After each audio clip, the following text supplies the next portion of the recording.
페이지 수로 315면이 되겠습니다. 우리 한번 한 목소리로 같이 봉독합니다. 시작. 너희는 모든 악독과 노함과 분냄과 떠드는 것과 회방하는 것을 모든 악의와 함께 버리고 서로 인자하게 하며 불쌍히 여기며 서로 용서하기를 하나님이 그리스도 안에서 너희를 용서하심과 같이 하라. 아멘. 아멘.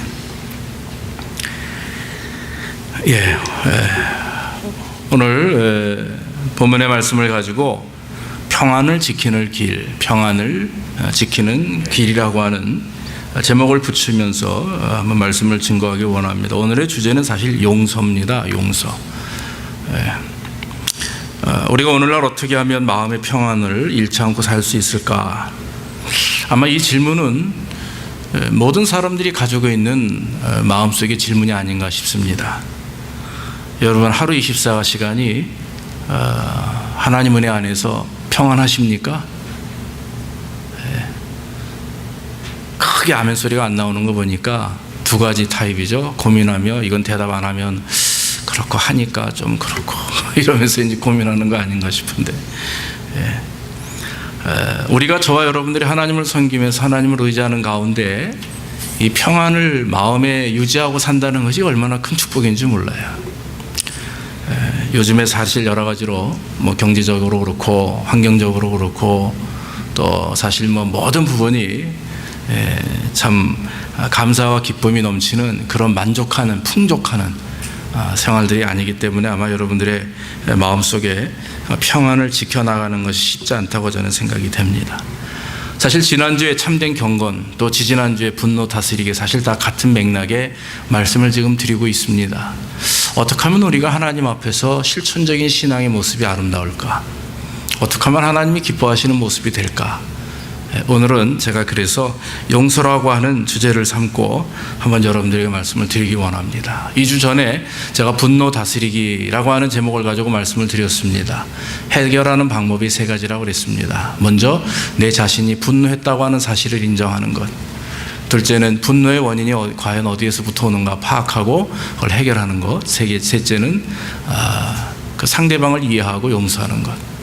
그렇게 되면 내 상대방이 사람이든 사물이든 환경이든 간에 이해하려고 하고 용서하려고 하면 아마 그것이 다 분노를 많은 해결할 수 있는 그런 귀한 방법이 아닌가 저는 생각이 됩니다. 그런데 오늘 구체적으로 저와 여러분들의 삶 속에 또 마음 속에 참된 평안을 이루고 평안을 유지할 수 있는 가장 큰 방법이 뭐냐? 그 해결책이 무엇이냐? 바로 용서라고 하는 것입니다. 오늘 본문 말씀에 보니까 서로 인자하게 하며 불쌍히 여기며 서로 용서하기를 하나님이 그리스도 안에서 너희를 용서하신 것과 같이 하라. 그렇게 말씀을 했습니다. 그러면서 31절 말씀에 용서하기 전에 해야 될 일을 말합니다. 용서하기 전에 해야 될 일을. 그게 뭡니까? 모든 악독과 노함과 분냄과 떠드는 것과 회방하는 것을 모든 악의와 함께 버리고. 중요한 것은 용서를 하는 것이 중요한 게 아니라 용서하기 전에 어떤 마음을 품느냐가 중요한 겁니다. 용서할 마음이 없는데 입으로만 용서합니다 하면 그 용서가 아니죠. 마음 중심이, 내 마음 속에 모든 신앙은, 모든 하나님을 믿는 사람들은 무슨 생각을 하느냐, 무슨 마음을 품느냐에 따라서 그 사람의 신앙과 인격이 결정되죠. 성경적인 말씀도 마찬가지입니다. 우리의 마음의 생각, 우리의 마음에서부터 생명이 나오고 옳은 것이 나오는 것입니다. 그렇기 때문에 저와 여러분들이 용서를 하기 전에 가장 중요한 것은 내 마음에 어떤 마음을 품느냐, 그것이 중요하다고 하는 것입니다. 악한 말, 분을 내는 것, 독한 마음을 품는 것, 떠드는 것, 이런 모든 것들은 바로 어딘가 모르게 마음이 상해 있기 때문에 선한 마음보다는 그런 짜증나는 마음, 분노의 마음이 우리 안에 있기 때문에 아마 우리가 그런 마음을 가지고 사람을 대하다 보면 욕을 하게 되는 것이고 또 가십이죠. 뒤에서 이렇게 자꾸 얘기하게 되는 것이고 그러는 거죠. 예전에 건강의학자가 그런 말을 한번 했습니다. 당신이 화를 낼 때 이를 꼭 다물고 화를 내면 혈압이 올라갑니다. 피가 위로 몰립니다. 그래서 고혈압이 되고, 그러므로 화를 낼 경우에는 꼭 낼 상황이 되면 이빨을 보이며 웃으면서 화를 내십시오. 그랬어요. 이게 제가 쓴 글이 아니라 진짜 건강학자가 그랬다는 얘기예요. 여러분 화낼 때 얼굴 보셨죠? 웃으면서 화내는 사람은 하나도 없어요. 입을 딱 다물고 눈빛이 벌써 화가 난 눈빛 아닙니까? 자주 화를 내는 사람이 심장마비를 일으킬 확률이 일반 사람의 2배라고 그래요. 그리고 50대에 화를 자주 내면 죽을 확률이 일반 사람의 5배라고 그럽니다.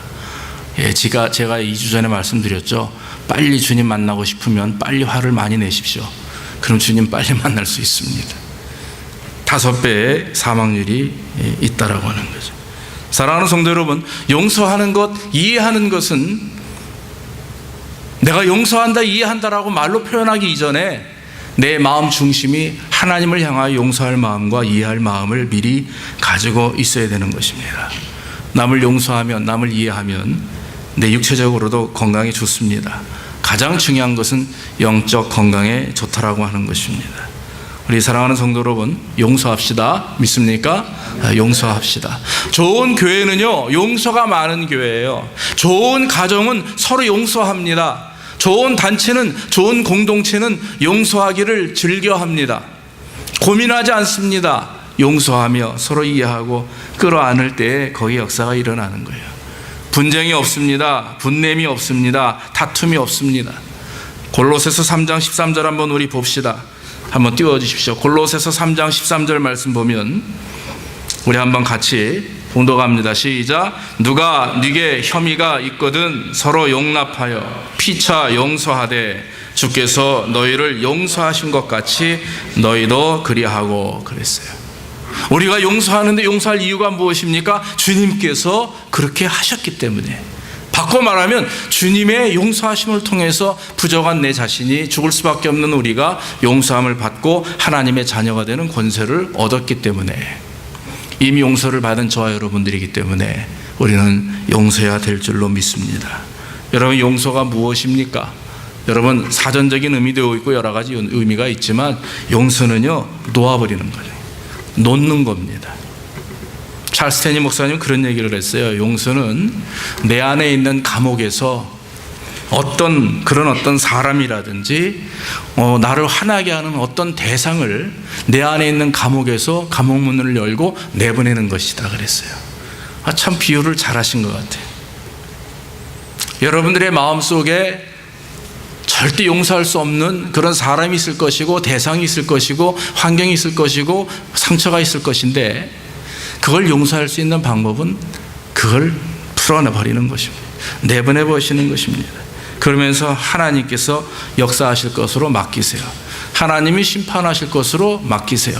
그래서 내가 어떻게 할 수 있는 게 아니라 하나님이 하시고, 또 스스로 깨닫고 또 어떤 기회가 있어서 하나님이 은혜를 주실 줄로 믿고 우리는 내보내는 겁니다.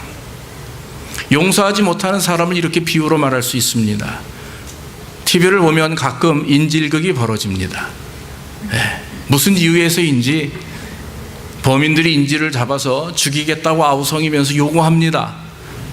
2가지예요 보통. 하나는 자기의 원한을 풀어달라, 둘째는 돈을 요구하는 것. 그런데 돈을 요구하든 원한을 풀어달라고 하든 그 인질을 잡은 범인들의 마음은 내가 원하는 것을 달라 이거예요. 내가 경험한 문제를 해결해 달라.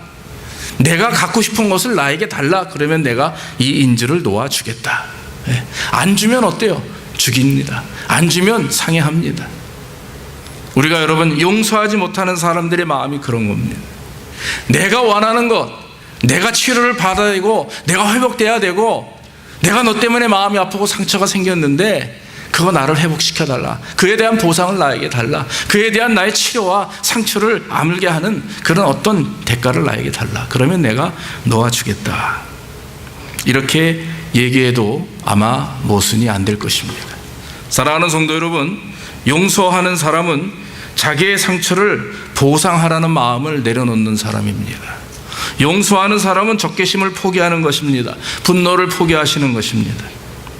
우리가 세상에 포기할 것이 많이 있는데 그 중에 이와 같이 적개심이나 분노나 이런 것들을 포기하는 사람은 복을 받습니다. 내 자아를 포기한다는 게 뭐예요? 나를 따라오려거든 자기 자신을 부인하고 자기 십자가를 지고 나를 따르라 하는 그 자아라고 하는 말 안에 자기 부인이라고 하는 건 말 안 하는 모든 것이 포함되는 것입니다. 고등학교 아이들을 지도할 때 자기를 부인하고 그랬더니 어떤 학생 하나가 잘못 들었어요. 목사님, 전 결혼도 안 하고요, 아직 부인이 없습니다. 안 웃으세요. 전 지금 조크 하시고 있는데. 그래요. 저 고등학교 학생 아내가. 그래서 그런 게 아니라 자기 부인, 자기 자신에 대한 것을 내려놓으면 포기하는 거죠. 그런데 여러분, 자기 부인은요, 자기 포기는 그런 모든 것까지입니다. 내 안에 있는 모든 아픔과 상처까지도 다 내려놓고 주께 맡기는 것, 놓아버리는 것. 그래서 말로만 용서하는 게 아니라 정말 전심에서 우러나오는 마음을 가지고 용서하고 이해하는 것. 여러분, 용서하면은요, 내가 손해볼 것 같은데 손해가 아니에요. 오히려 은혜가 됩니다. 용서하면 자유를 누립니다. 마음의 자유를 누려요. 그리고 용서하게 되면 내가 건강해집니다. 스트레스 안 받잖아요. 용서하게 되면 평안을 되찾게 되고, 용서하게 되면 제일 중요한 게 있습니다. 나만 좋은 게 아니라 하나님과 나의 관계가 좋아지기 때문에 하나님이 기뻐합니다. 회복되는 것이죠. 제가 한 20여 년 전에 이제 한국에서 부목 생활을 이제 할 때, 이제 부교육자 생활을 할 때, 이제 전도사로 일할 때, 제가 담당한 교구가 20개 교구입니다. 그러니까 한 구역에 한 5가정 정도 있어서 20개 구역이니까 한 100가정 정도를 제가 담당을 했어요. 한 11년 동안 담당을 했습니다. 그런데 그 중에 어느 구역에 연세가 지긋한 남편이 50대고 여자분이 40대 후반에 두 분이 재혼을 하셨던 것 같아요. 그래서 저에게 오셔가지고 이렇게 한 1년, 2년 이렇게 신앙생활을 하시는데, 제가 담당하다 보니까 참 그분들의 이제 속 사정을 잘 알아요. 그런데 가끔마다 밤 10시에도 부인이 울면서 전화를 해요. 이유는 뭐냐면 싸워가지고 이제 이렇게 얼굴에 싸움의 흔적들이 너무 많이 남아요. 쫓아가 보면. 그러면 이제 억울하고 안타까우니까 이제 젊은 저에게 이제 교육자니까 전화하고, 또 제가 듣고, 또 구역장님 모시고 권사님 모시고 신방 가고 그랬어요. 근데 참 이게 이렇게 신앙생활을 하는데도 불구하고 잘 회복이 잘 안 돼요. 남편도 한 달에 한 번 억지로 끌려 나오기도 하는데 그냥 얼굴이 검게 이렇게 돼가지고 참 보기에도 안타까워 보여요. 사는 어떤 삶의 기쁨을 찾아볼 수가 없습니다. 그런데 그렇게 부부싸움을 하시고 그래요. 그런데 어느 날 갑자기 좋은 소식이 왔습니다. 뭐냐면 부인이 아기를 낳았어요. 부인이 늦둥이를 낳았어요. 그러고 나서 아기를 낳고 아기 난 병원에 가서 기도도 하고, 그리고 뭐 한두 달 이렇게 지나는데 어느 날 갑자기 남편하고 아기하고 엄마랑 같이 오기 시작을 하는데, 야, 이 두 애의 얼굴이요 완전히 다른 사람이 됐어요. 나중에 이제 여자 집사님 말씀을 들어보니까 아기를 낳은 다음에 남편의 생각과 행동이 바뀌기 시작을 하더라 이거죠. 그래서 조금씩 시간이 지날수록 아기 때문에 자기 가정에 이렇게 복이 들어왔고 하나님이 축복하셔서 많이 이렇게 회복되었다, 그런 얘기를 합니다. 아마 하나님의 그 분들 가정에 아기를 보내주시지 않았나 이렇게 생각이 돼요. 하나의 어떤 루트고 방법이긴 하지만 하나님께서 우리에게 용서하시기 위해서, 또 용서를 우리가 하도록 많은 그런 계획들과 방법들을 가지고 우리를 축복하십니다. 그런데 직접적으로 이렇게 용서하지 않아도 그런 여러 가지 방법들을 통해서 하나님이 그 가정에 복을 주시고 은혜를 주시는 모습들을 보게 되었습니다. 참 평안은 이해할 때 되는 거예요.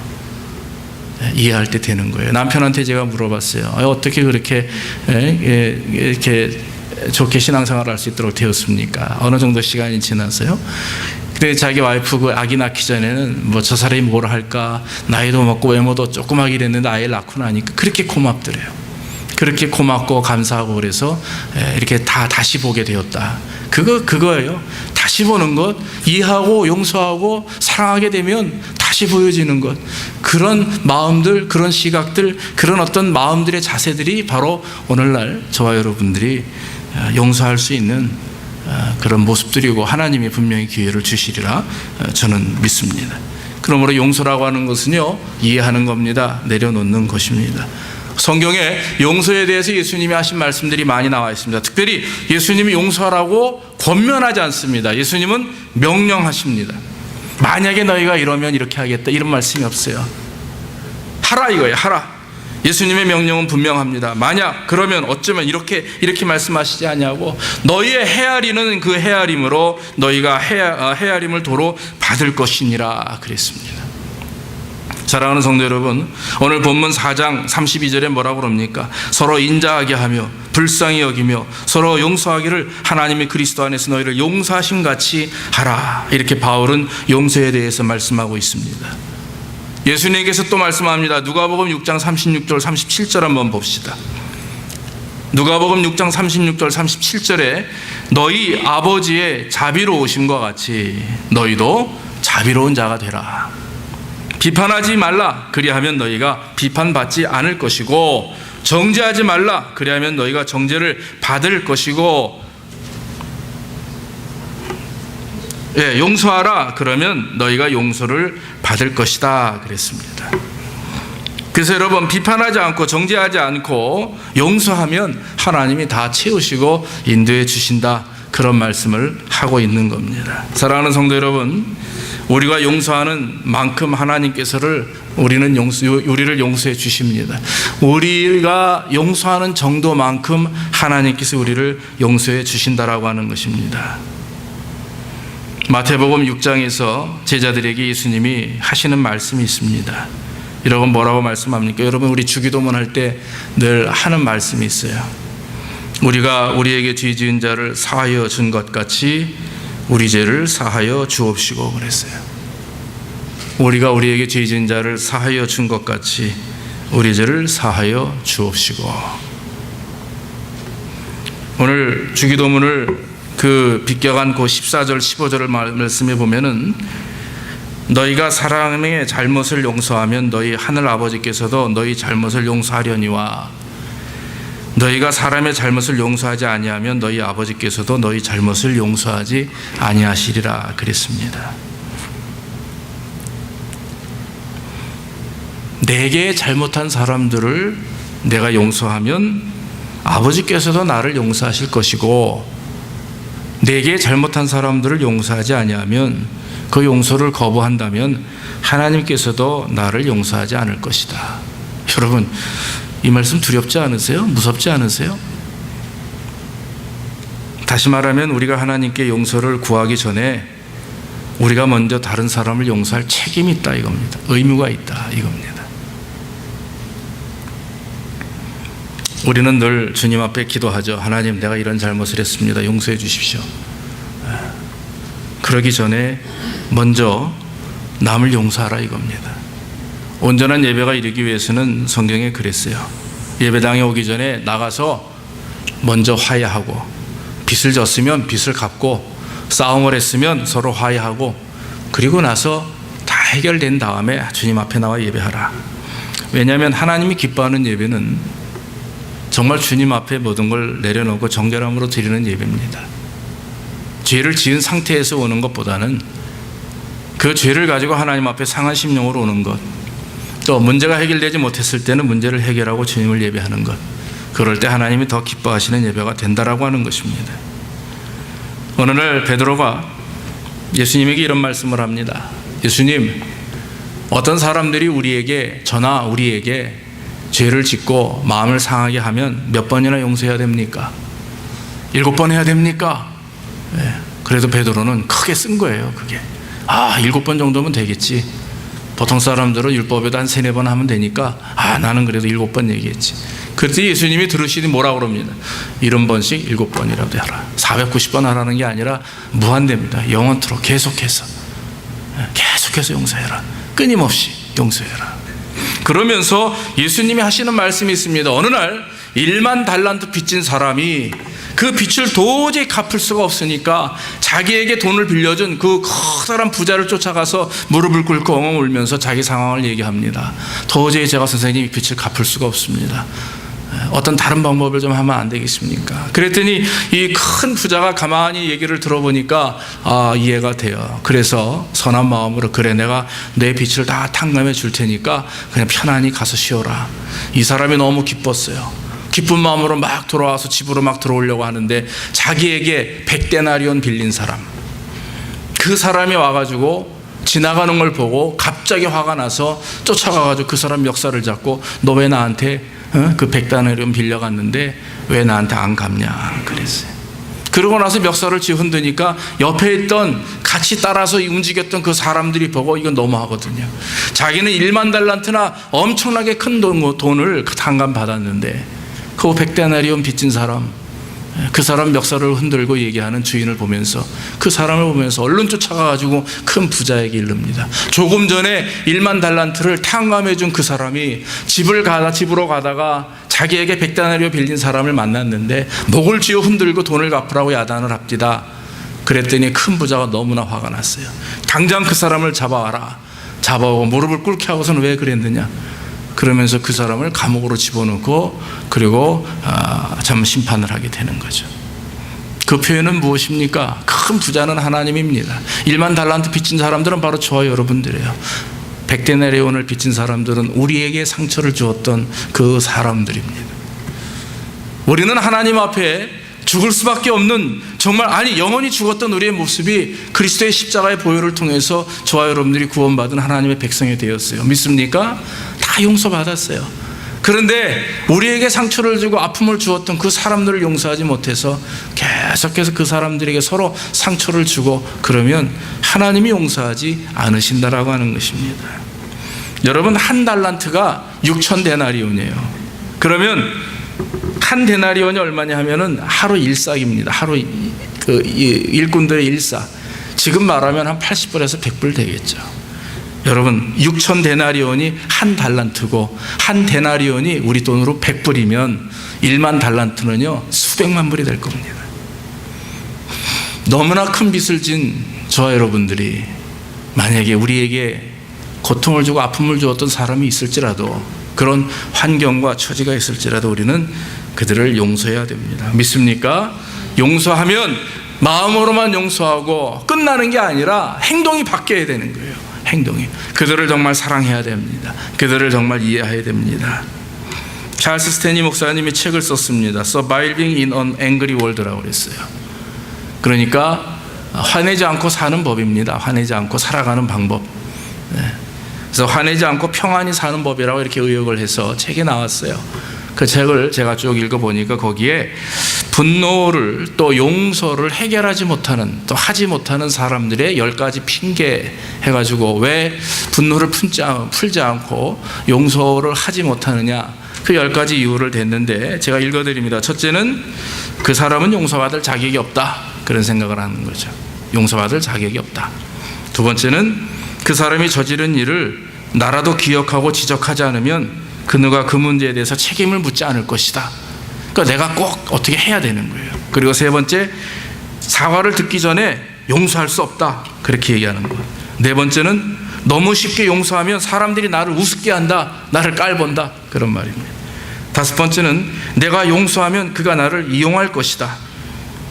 또 여섯 번째, 내게 상처를 준 사람이 용서를 받을 준비가 되어 있지 않다. 마음 자체가 용서받을 준비가 안 돼 있다는 거죠. 일곱 번째는 그 사람이 한 일을 부분적으로 용서했다. 여덟 번째는 지금 당장은 용서할 기분이 아니다. 아홉 번째는 용서하려고 해도 애를 썼는데 잘 안 된다. 열 번째는 그 사람의 행동이 그렇게 나쁜 것인지 내가 확실히 지금 잘 모르겠다. 갈수록 조금씩 마음이 완화되죠. 조금씩. 그러나 하여튼 10가지, 이런 10가지의 모습들을 이유 때문에 사람들이 용서하는 것을 거부하고 꺼려한다 하는 것입니다. 사랑하는 성도 여러분, 중요한 것은 상대방이 어떤 마음을 갖느냐 전혀 중요하지 않습니다. 용서는요, 내 쪽에서 먼저 하면 되는 거예요. 내 마음이 변하고 내 마음이 하나님의 은혜로 충만하고 내 마음이 하나님과 깊은 영적인 관계를 통해서 회복되어지고, 말씀이 우리 안에 들어오고 그 말씀을 통해서 내가 하나님이 기뻐하시는 모습으로 이렇게 아름답게 성화되길 원하고, 이런 우리의 마음들 중심이 하나님께 세워져 있으면 우리는 용서할 수 있다라고 하는 것입니다. 성도가 하나님의 사랑을 느끼지 못하고 또 성도가 용서할 수 없는 이유는 내 자신의 문제입니다. 우리의 문제입니다. 하나님은 지금도 변함없이 100% 아니 120% 이상으로 우리를 사랑하시고 우리에게 은혜를 주십니다. 계속 주세요. 그런데 우리는 계속 여러 가지 내 개인적 이유로 말미암아 다 가로막습니다. 은혜를 사모하지 않습니다. 마음을 열고 그리스도를 영접하고 그 주시는 은혜를 그냥 받아들이고 씨앗에 내 마음밭에 씨를 심고 열매 맺어 영광을 돌리면 되는 것인데, 우리 안에 있는 여러 가지 내적인 잘못된 이유들, 그런 감정들, 그런 기복적인 부분들, 이런 것들로 인해서 내가 하나님 앞에 사람 앞에 온전히 서지 못한다면 우리는 참 불쌍한 영혼이 되는 것입니다. 하나님 아버지와 올바른 관계를 맺기 위해서라도 우리는 그분의 성품은 용서입니다. 그러나 반대는 미움이죠. 그 반대되는 모든 성품들을 다 내려놔야 되는 거죠. 그리스도께서 내 안에 오시고 내가 하나님의 사람이 되었으면 내 안에 그리스도의 영이 충만한 거예요. 어디 그리스도께서 질투하고 시기하고 분내고 화를 내고 손가락질합니까? 주님은 그런 분이 아닙니다. 여러분들이 그리스도로 말미암아 하나님의 사람이 되었다면 마음 중심에 그리스도인이라고 하는 것은 그리스도를 모시고 주님과 동행하며 그리스도와 같이 살아가는 사람들을 그리스도인이라고 합니다. 성도라고 합니다. 그렇다면 저와 여러분들은 우리 마음속에 하나님이 가지고 계시는 성품을 본받아야 되는 거죠. 그리스도의 성품을 본받아야 되는 것입니다. 믿습니까? 믿습니까? 네. 성경에 나오는 말씀 중에 용서에 대한 가장 극적으로 드라마틱한 내용이 하나 있습니다. 여러분들 잘 아시죠? 누가복음 15장이 무슨 장입니까? 탕자의 비유입니다. 탕자의 비유. 아무리 성경을 찾아봐도 이 탕자의 비유만큼 하나님 아버지를 잘 표현하는 곳이 없어요. 늘 말씀을 드리지만 탕자의 비유는 탕자가 주인공이 아닙니다. 하나님이 아버지가 주인공입니다. 이 아버지의 모습을 보면 하나님이 용서하심을 깨닫게 되고 우리가 어떻게 용서해야 될 것인가를 알게 됩니다. 여러분, 내용이 어떻습니까? 우리가 잘 아시죠? 아들이 둘이 있었는데 부잣집의 아들입니다. 이 둘째 아들이 자꾸 세상에 관심이 많아요. 조금씩 이렇게 막 세상 것들을 재미로 사기 시작을 합니다. 게임을 합니다. 화투를 칩니다. 뭐 여러 가지를 막 해요. 예. 그러다가 결국에는 이거 안 되겠어요. 아버지한테 와요. 아버지, 내게 재산을 좀 주십시오. 나에게 주시려고 했던 재산을 좀 주십시오. 아버지가 왜 그러냐? 제가 독립하겠습니다. 굳고 말렸는데도 불구하고 나갔어요. 아버지가 그냥 안타까운 심정으로 그래도 돈을 줘서 내보냈습니다. 아마 한 3년이 지났을까요? 탕진하기 시작을 했습니다. 아무것도 남은 게 없어요. 먹을 것도 없어서 결국에는 부잣집에 그런 돼지를 키우는 일을 하다가 결국에 너무 배가 고프니까 돼지가 먹는 그 음식 쥐업 열매인가요? 그걸 먹고 앉아서 고민합니다. 야, 이거 내가 이 무슨 꼴인가? 내 그 아버지의 사랑을, 그 아버지의 그런 도우심이나 아버지의 그런 어떤 품 안에서 잘 살았으면 이러지 않았을 텐데. 그러면서 한편으로는 이거 내가 부잣집 돌아갈까? 집으로 다시 돌아갈까? 그런 생각을 합니다. 혹시 돌아가면 아버지가 나를 잘 받아주실까? 혹시 문 밖에서 나를 내치는 건 아닌가? 우리 아버지가 그런 아버지는 아니야. 뭐 혼자 별 생각을 다 하는 거예요. 이거 들어갔다 혼자 하여튼 집에는 12번도 더 갔다 와요, 하루에. 고민하면서 이랬다 저랬다. 그래, 마음 먹은 대로 한번 가보자. 일어나가지고는 다 그냥 정말 그짓꼴이 돼가지고 아버지에게 갑니다. 그런데 그때 그 상황에 아버지는 어떠냐? 하루도 빠짐없이 아버지는 아들을 기다리는 거예요. 이제나 올래나 저제나 올래나 아들을 기다립니다. 그러다가 정말 1년, 2년, 3년 시간이 지났어요.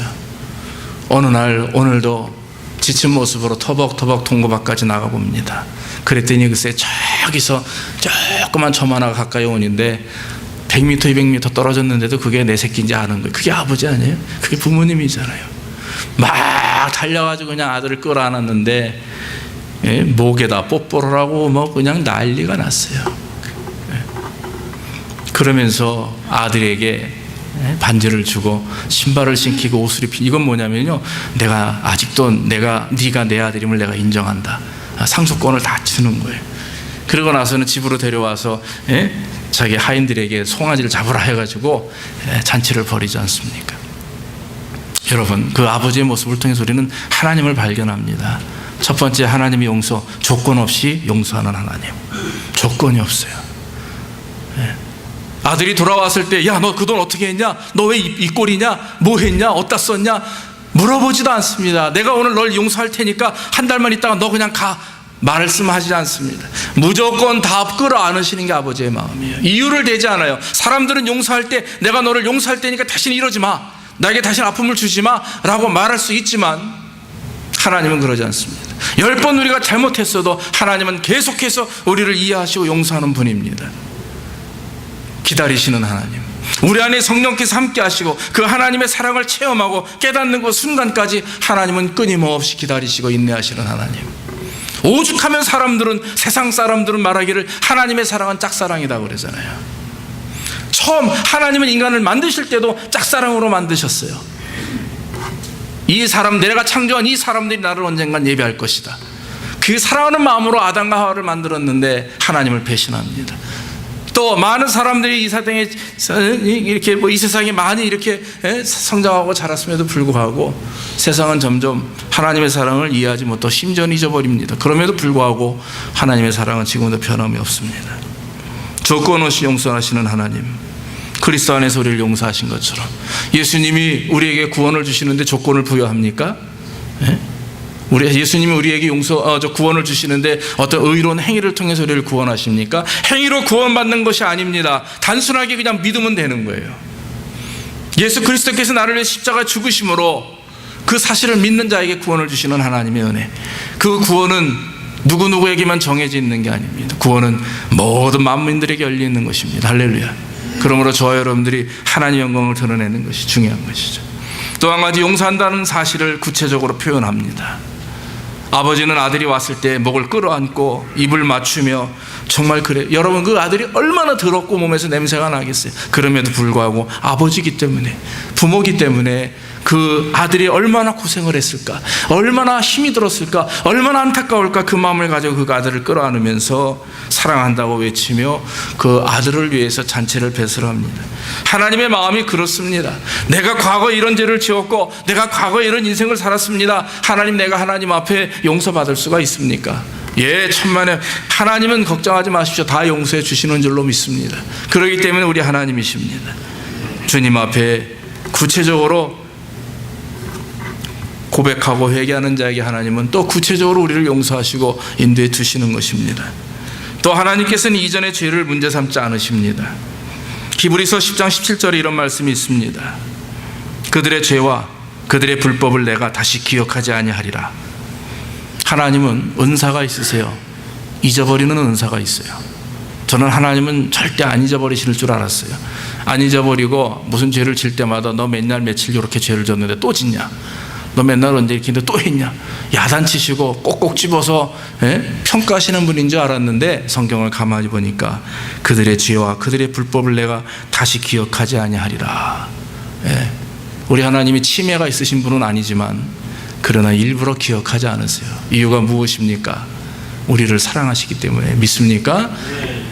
그렇기 때문에 우리를 사랑하시고 우리를 참으로 너무나도 아끼시기 때문에 우리가 과거에 무슨 죄를 지었든지 우리가 어제 무슨 죄를 했든지 기억하지 않습니다. 그러나 여러분, 우리는 하나님 앞에 감사하며 그 모든 죄를 회개하고 주님 앞에 영광 돌릴 때 거기 역사가 일어나는 거죠. 과거를 문제 삼지 않으신다 하는 것입니다. 마지막으로 한 가지는 죄인을 온전히 회복시켜 주셨다라는 거죠. 그 아버지는 아들에게 반지를 끼웁니다. 그 가락지는 그건 어떤 상속권, 아들이다라고 하는 거 인정하는 거예요. 옷을 입히고 신발을 신기고, 하나의 그거는 예식이나 마찬가지죠. 아무리 죄를 짓고 아무리 탕진하고 아무리 부모에게 불법을 행했지만은 그러나 회개하고 돌이키는 자들에게 하나님이 역사하십니다. 이스라엘을 향해서 하나님께서는 많은 선지자들을 통해서, 많은 말씀들을 통해서 이스라엘이 회개하고 돌아서기를 기다리는 분이에요. 그 돌아오면 싸매고 감싸줄 것이다. 너희에게 그런 비를 내려서, 은혜의 비를 내리고 성령의 비를 내려서 너희들에게 회복시키고 또한 축복할 것이다. 이것이 하나님의 마음이고 하나님의 사랑이라고 하는 것입니다.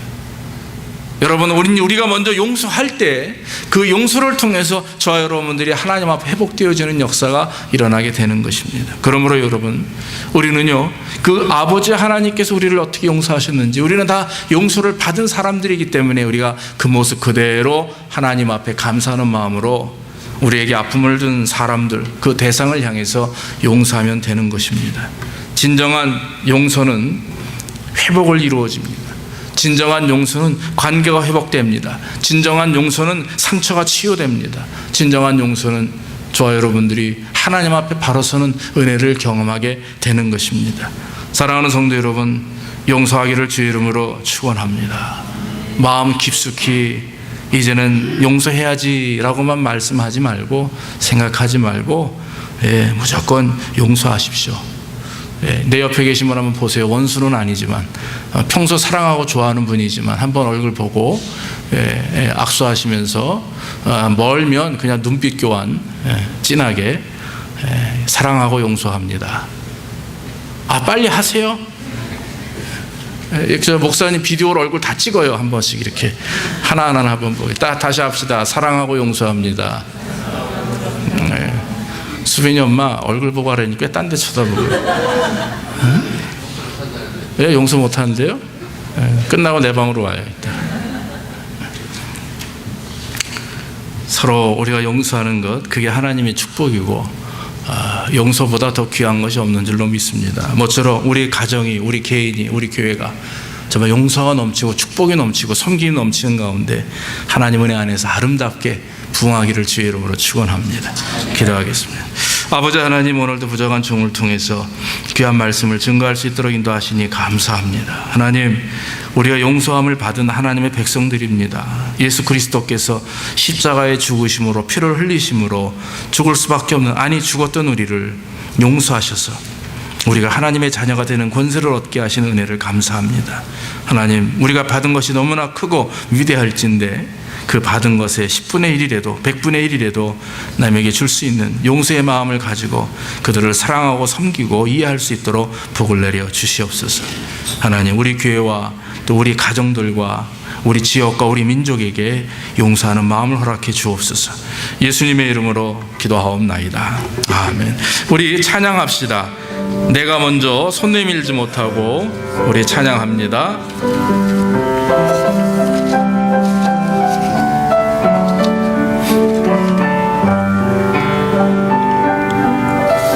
용서를 생각